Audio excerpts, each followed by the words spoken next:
आता हा मी टोप घेतला आहे, यात आता मी पाणी टाकून आणि आता मी यात पास्ता टाकणार आहे.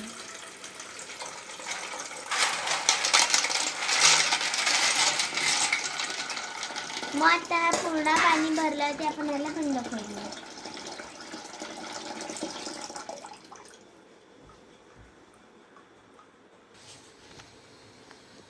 आता हा मी टोप गॅसवर ठेवणार आहे. आता हे हे उकळल्यावर काढायचं.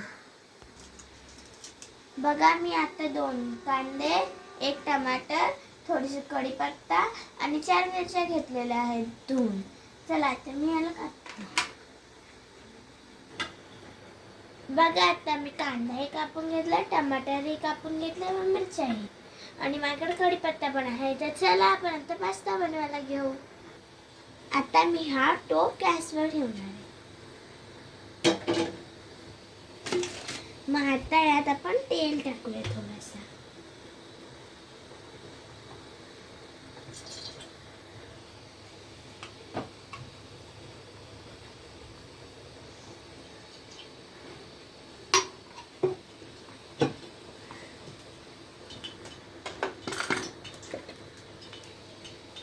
तर चला आपण आता कांदा परतूया.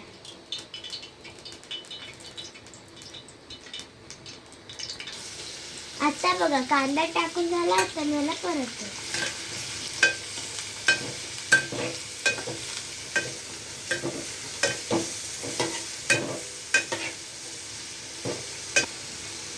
बघा कांदा चांगला लाल होईपर्यंत परतून घ्यावे.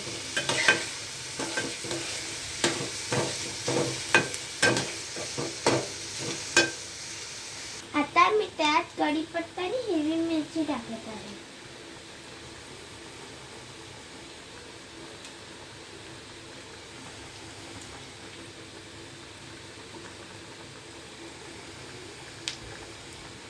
परत परतूया.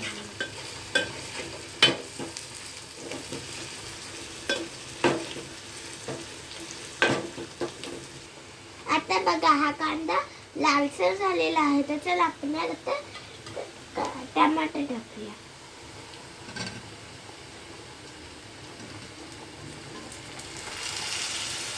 आता याला पण चांगल्यापणे परतून घेऊया. बघा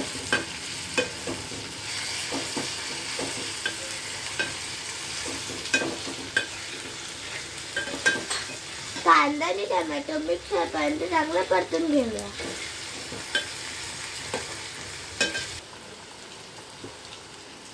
बघा आता आपला पास्ता पण होत आलेला आहे.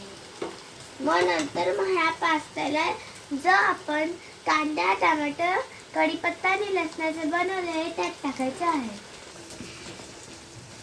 बघा आता मी मीठ, हळद आणि थोडासा पास्ता मसाला घेतला आहे. आता मी त्याच्यात टाकणार आहे. आता हा बघा आपला पास्ता पूर्णपणे शिजलेला आहे. मी एक टोप घेतलाय आणि त्याच्यात चाळण ठेवली. आता आपण आपला पास्ता घालून घेणार आहे.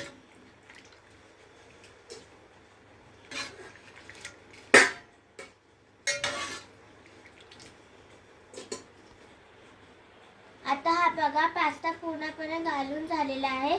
2 मिनिटं ठेवायचं, पाणी निघून जाईल. आता बघा आपला मिश्रण पूर्णपणे तयार झालेला आहे. आता आपण त्यात पास्ता टाकणार आहे.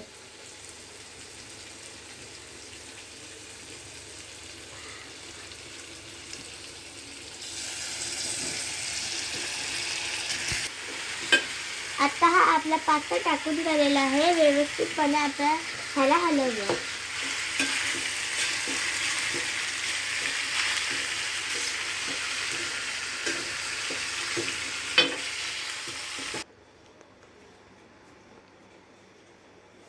आता हा बघा पास्ता पूर्णपणे रेडी झालेला आहे. जर तुम्हाला माझी पास्त्याची रेसिपी आवडली असेल तर लाईक आणि सबस्क्राईब करा. माझ्या चॅनलचं नाव श्री स्वामी समर्थ आहे. श्री स्वामी समर्थ.